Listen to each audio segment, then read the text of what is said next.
జీవితంలో ఒక పునాది వేసుకోవాల్సిన దశలో టైంని సరదాగా, జాలీగా, హ్యాపీగా, ఎంజాయ్గా ఖర్చు పెట్టుకుంటే రేపు దరిద్రానికి బ్రాండ్ అంబాసిడర్లా తయారవుతారు.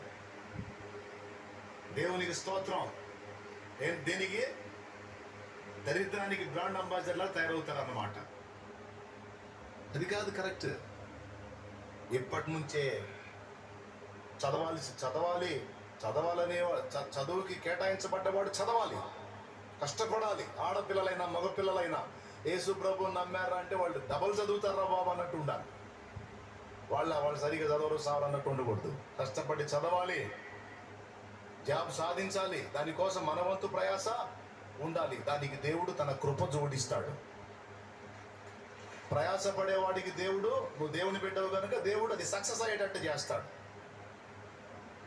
నువ్వు ప్రయాసపడి ప్రయత్నం చేస్తూ ఉంటే తగిన కాలం మంది నీకు జాబ్ దొరికేటట్టు నా దేవుడు తప్పకుండా చేస్తాడు. దేవుడే చెప్తున్నాడు, కష్టపడు కుమారుడా, కష్టపడు నా కుమార్తె, ఖాళీగా ఉండకండి, టైంని పోనీయకండి, సరదాగా కాలక్షేపాలతో టైంని వేస్ట్ చేయొద్దు. సేవకులకి, విశ్వాసులకి, సేవకుల పిల్లలకి, పెద్దోళ్ళకి అందరికీ చెప్తున్నా.